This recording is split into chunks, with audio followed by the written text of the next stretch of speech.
Welcome to our first episode of Coach's Corner. We're excited about this. We're going to bring on some local coaches every week, hopefully daily, get some information from those guys and continue to spotlight the community. Our first coach in this series that we're really excited about, Coach Ross Currier of Jewel Sumner football. Big season for those guys, and we're excited to have them on. So we'll bring on a coach to the show. Coach, welcome to the show. Thank you for having me. The guinea pig, we use the coach and veteran as the guinea pig, so that helps. We don't have a newbie that's a little nervous.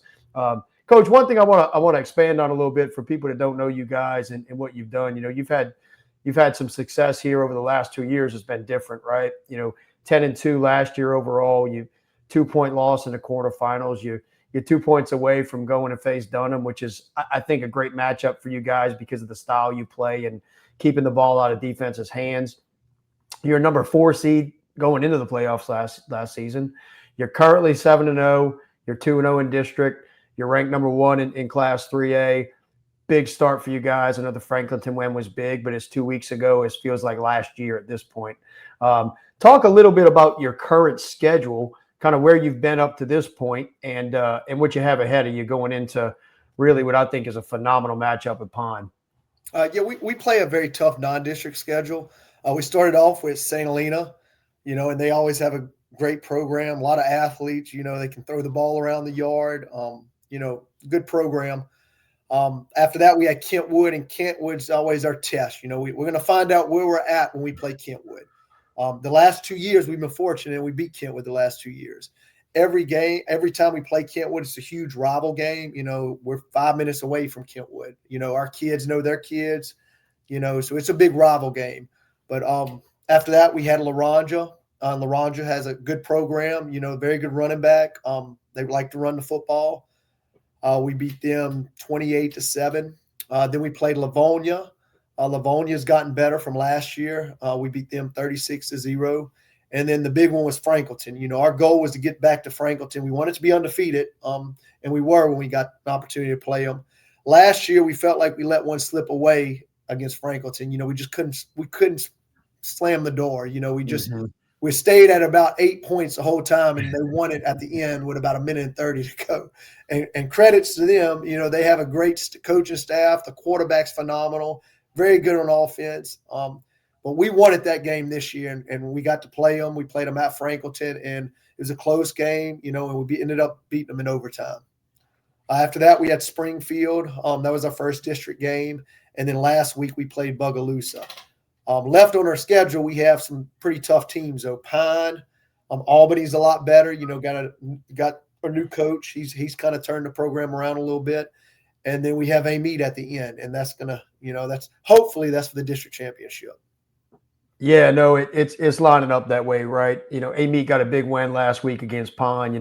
I compare you guys and Pine a lot just because of the style of football you play. One thing I say is kind of going into this week, you think you guys can finish that game in 60 minutes, between the two teams and what you do. It could certainly go that way, right? Yes. And Pine's kind of like you said, they're like a mirror image of us. Play good defense. We usually good in the trenches. They're always good in the trenches. And they have some great skill players, very good coaching staff. Bradley Steele does a great job over there. So it's going to be a dogfight. I told our kids, be prepared for a 4-quarter game, and it's going to come down to the end, fourth quarter. Yeah, no doubt. There's some other big matchups this week, Bogalusa and Springfield, kind of, those two programs trying to get back on their feet a little bit. I'm intrigued with Albany, to be honest with you. I don't want you to look ahead, obviously, but, Albany's scoring some points this year. They've put points up against everybody they played. And, I don't know if enough people know about the district that you're in and the talent. I talked with Coach Salt early in the season, kind of, I guess, before the Jamboree, and he plays almost all you guys. And he says it's a huge test for a 4A school to go and play you guys, right? Mm-hmm. Yeah, they played Amite, they play Pine, and they play us. So that's kind of our gauge. We look at, okay, what did Franklinton do against this team? What did Franklinton do against this team? So once you get to play Franklinton, we kind of see where we're at. And, our district's tough, like you said. No doubt. And some great coaches, right? And really talented athletes. And I think one thing that gets missed, and I'll say this about you guys, as an outlet that we have, we spotlight a lot of offense because it's available, right? That's kind of what people like, and the stats are available when you can track. But in the trenches, I think top to bottom in the whole district, like, there's some different kids. Those kids are tough. Oh yeah, I would definitely agree with that. And it's like you said, offense puts people in the stands, but defense wins championships. And if you're not solid on defense, you're not going to be playing in December. You're not going to play late in November. So Yeah, you're right. got to So put an emphasis on defense. no doubt. So look, let's stick with your defense. We'll come back to your offense here. I put up the graphic there. You've given up 59 points in 7 games. You're giving up 8 points a game. I'll tell you what's impressive about that to me. In my mind, your offense is centered around kind of some clock management, controlling the ball, keeping the ball away from other teams. But the way you've scored, you've had to play a lot of defense, right? So Yes. those quick home run balls for you are a little bit different, and you guys have done it. Talk about your defense and kind of what you run and some key players there. Well, number one for us is we're going to get after in the weight room. Priority number one is getting in the weight room. We take pride in being physical and being strong, so we push ourselves in the weight room. Our defense, we run a 3-5-3. We've been running that as long as I've been here, for 11 years. The kids love it. It gives kids a lot of opportunities to make plays and puts in a position to be successful. Some of our leaders on defense this year, Colin Mack, he's been starting since he was a sophomore. He's our defensive end. He has 10 sacks right now. He has 49 tackles. Out of those 49, 25 of them are tackles for loss. Whew. So he's a man on the D line, and he's probably one of the strongest kids I've ever coached. He actually power cleans 330 pounds. Gosh, So he's explosive. And then we also have our middle linebacker is only a sophomore. His name is Brennan Brumfield, but he's got 52 tackles, 10 tackles for a loss. He has a sack. And, going into the year, I was kind of scared. I wasn't sure how physical we were going to be, because last year we were very physical, and I lost some physical guys. So we had some underclassmen, but they've really stepped up. Like, he's one of them, and he's been getting after in the weight room. We're continuously getting stronger in the weight room, which is key. We had 2 guys the other day maxed out on squats, and we're not telling them to max out. They just like pushing themselves. He actually set the record for squats. He did 600 pounds. So we never had a 600-pound squatter. We do now, and he actually plays offensive tackle. He plays a little nose for us too. He's a power lifter guy, and he's a dude. And I love it. I love especially the mid-season workouts. Yes. I think that's so important, and continue to keep your body in good shape, but continue to push it as well, right? Yes. So offensively, Coach, we've been able to highlight some of these kids. Obviously Jamon and Jeremiah, right, and what they do in the rush attack. Talk about your quarterback a little bit. To me, he's an extremely gifted athlete. In the wing T offense, you don't have to utilize him a whole lot, but when he has the ball, I mean, he's a different guy. Yeah, he's a great athlete. He's a great baseball player. He's actually played everywhere for us. Last year, he played some D end. He played some linebacker. He started tight end for us. He was the backup quarterback, and he probably could have easily been the starting quarterback last year. He actually didn't play in the game against Bunkie. He got injured the week before, so he was also out. But so we had to start a freshman at tight end.